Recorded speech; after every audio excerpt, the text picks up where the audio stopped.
Dear students, I am Kapil Sharma, lecturer in polytechnic college Ajmer.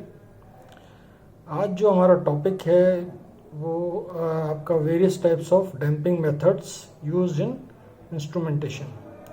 Damping methods को study करने से पहले आपको ये बताना ज़रूरी है कि किसी भी इंस्ट्रूमेंट को ऑपरेट या इंस्ट्रूमेंट से कोई चीज़ मेजर करने के लिए 3 फोर्सेस की आवश्यकता होती है।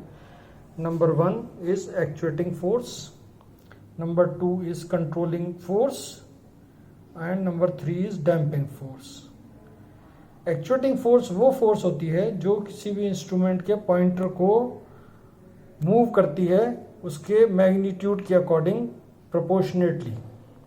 कि जैसे मान लीजिए कि कोई एमीटर है, तो उस जैसे मान लीजिए ये कोई इंस्ट्रूमेंट है, उसमें एक एमीटर, ये एमीटर है, इससे आप करंट मेजर करना चाहते हैं तो आप इसमें करंट की सप्लाई देंगे तो current is a actuating force. जो करंट के जितना इसमें करंट आप मैग्नीट्यूड देंगे तो ये एक्चुएटर जो ये पॉइंटर है वो अपने मैग्नीट्यूड के प्रोपोर्शनेटली उस मैग्नीट्यूड तक पहुंचेगा। अगर इसमें कोई कंट्रोलिंग फोर्स नहीं लगाई जाएगी, ये तो दिस इज एक्चुएटिंग फोर्स, अगर कंट्रोलिंग फोर्स नहीं होगी, बैलेंसिंग फोर्स, तो ये इन्फाइनेटली इंक्रीज कर जाएगा, ये आपको एग्जैक्ट रीडिंग शो नहीं करेगा। जैसे कि किसी भी तराजू में कोई भी एक बैलेंस मेजर करने के लिए या वेट को मेजर करने के लिए बैलेंस में उसके प्रोपोर्शनेटली बराबर वेट लगाया जाता है। तो उसी तरीके से कंट्रोलिंग टॉर्क जो है या कंट्रोलिंग फोर्स जो है वो इस पॉइंटर को एक पर्टिकुलर इस पॉइंटर को मूव करते हुए उस पोजीशन तक लाता है जहां पर उसका मैग्नीट्यूड कंट्रोलिंग फोर्स और एक्चुएटिंग फोर्स का बराबर हो जाएगा, तो फिर वो पॉइंटर उस जगह पर रुक जाएगा। जैसे कि मान लीजिए 5 एम्पेयर करंट है, तो ये जब एक्चुएटिंग फोर्स इसको पॉइंटर को मूव करेगी तो ये कंट्रोलिंग फोर्स इसके काउंटर इफेक्ट पे फोर्स डेवलप करेगी और 5 एम्पेयर आने पर ये इस जगह पर 5 एम्पेयर पर आके पॉइंटर रुक जाएगा। तो एक्चुएटिंग फोर्स वो फोर्स होती है जो पॉइंटर को मूव करती है, और कंट्रोलिंग फोर्स उसका काउंटर मीन्स अपोजिट साइड में एक फोर्स और लगती है, वो फोर्स उसके प्रोपोर्शनेटली उसको उस पोजीशन पर रोकती है, उस पॉइंटर को उस मैग्नीट्यूड पर जाके रोकती है। लेकिन जब किसी भी इंस्ट्रूमेंट में कंट्रोलिंग फोर्स और एक्चुएटिंग फोर्स दोनों बैलेंस हो जाएंगी, उस पोजीशन पर पॉइंटर रुक जाएगा। लेकिन by the nature of inertia actuating force पहले ज़्यादा रहती है और कंट्रोलिंग फोर्स कम रहती है, उस वजह से ये पॉइंटर 0 से मूव करना शुरू कर देता है। और एक्चुएटिंग फोर्स ज़्यादा रहेगी कब तक? जब तक कि उसका परफेक्ट मैग्नीट्यूड नहीं आता। लेकिन बाय इनर्शिया मान लीजिए आप 5 एम्पेयर करंट आ रहा है, तो 5 एम्पेयर पर जाके ये कंट्रोलिंग फोर्स और एक्चुएटिंग फोर्स बराबर हो जाएंगे, लेकिन ड्यू टू इनर्शिया ये थोड़ा सा आगे मूव कर जाएगा पॉइंटर। और फिर कंट्रोलिंग फोर्स ज़्यादा हो जाती है और एक्चुएटिंग फोर्स कम होती है, उस वजह से ये ऐसे ऐसे ऑसिलेट करेगा और थोड़ी देर के बाद ये सेटल डाउन होकर 5 एम्पेयर्स पर एमीटर का पॉइंटर रुक जाएगा। तो ये ऑसिलेशंस को अवॉइड करने के लिए एक फोर्स लगाई जाती है, that is called damping force. Damping force oscillations को रिमूव करके सीधा पॉइंटर को एक अपने मैग्नीट्यूड पर फिक्स कर देती है सीधा। जैसे 5 एम्पेयर करंट आपने एमीटर में दिया तो ये 0 से 5 एम्पेयर तक जाएगा और यहाँ पर ऑसिलेट ना करके सीधा स्टडी हो जाएगा पॉइंटर। तो ये डैम्पिंग फोर्स यहाँ पर वर्क करती है। तो डैम्पिंग फोर्स को स्टडी करने से पहले तीनों फोर्सेस के बारे में आपको जानकारी होनी चाहिए, actuating force, controlling force and damping force. अब इससे पहले 3 डैम्पिंग के कुछ सिस्टम्स होते हैं जो अपन इन कंट्रोल सिस्टम में यूज़ करते हैं या इंस्ट्रूमेंट्स में यूज़ करते हैं। 3 तरीके की डैम्पिंग अपन यूज़ करते हैं इंस्ट्रूमेंट्स में। Number 1 is over damped system, number 2 is critically damped system and number 3 is under damped system. This is under damped system, this is critically damped system and this is over damped system. Usually जो instruments हैं उनमें under damped system use किया जाता है। Reason ये है कि ये जो सिस्टम है अंडर डैम्प्ड सिस्टम, इसमें ये अपनी जो वैल्यू है, ये एक्चुएटिंग फोर्स की जो मैग्नीट्यूड है उस पर इमीडिएटली पहुंच जाता है, मीन्स बहुत कम टाइम में पहुंच जाता है और फिर ये ऑसिलेट करता है और फिर स्टडी हो जाता है।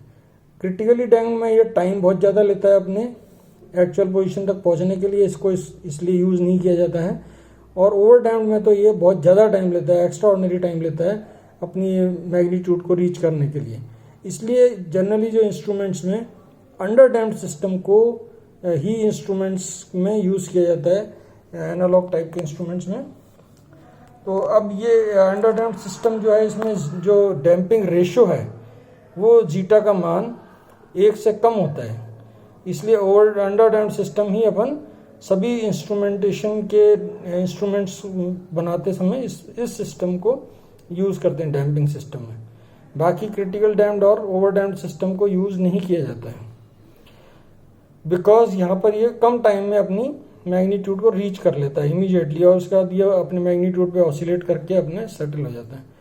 तो various types of damping methods use किए जाते हैं डैम्पिंग फोर्स लगाने के लिए, जिससे कि पॉइंटर ऑसिलेट ना करे।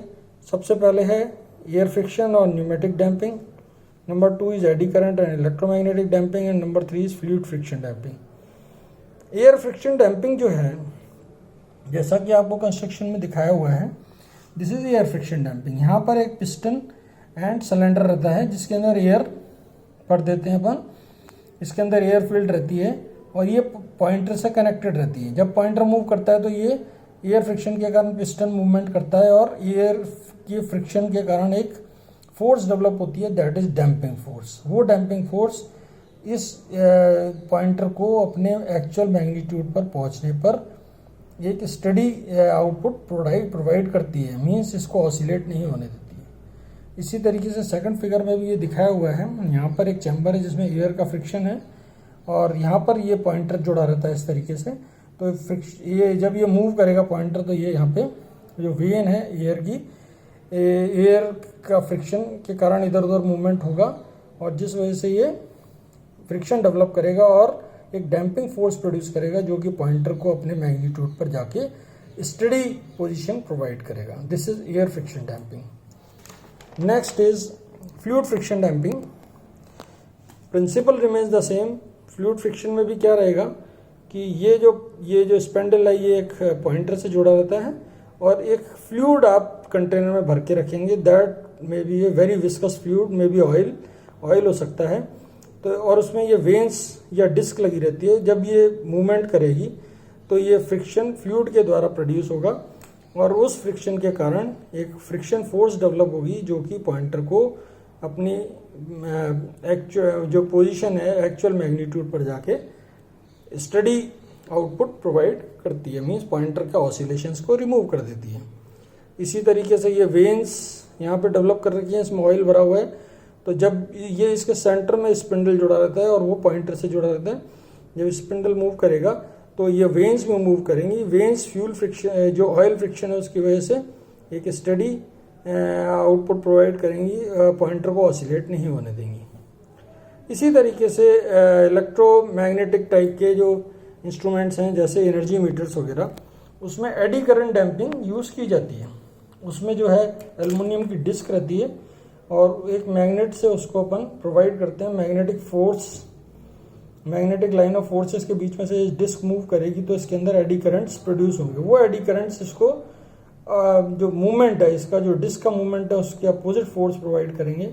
उस फोर्स के कारण अपन एक डैम्पिंग फोर्स डेवलप कर लेते हैं, जिससे कि ये डिस्क का मूवमेंट रिस्ट्रिक्ट हो जाता है और एक पॉइंटर जो है वो एक फिक्स मैग्नीट्यूड पर आकर जो एक्चुअल इसका मैग्नीट्यूड है एक्चुएटिंग फोर्स का, और वहाँ पर आके स्टडी हो जाता है और ऑसिलेशंस प्रोड्यूस नहीं करता। इस तरीके से एडी करंट डैम्पिंग यूज़ की जाती है, फ्यूल फ्रिक्शन डैम्पिंग यूज़ की जाती है इंस्ट्रूमेंट्स में, और एयर फ्रिक्शन डैम्पिंग यूज़ की जाती है।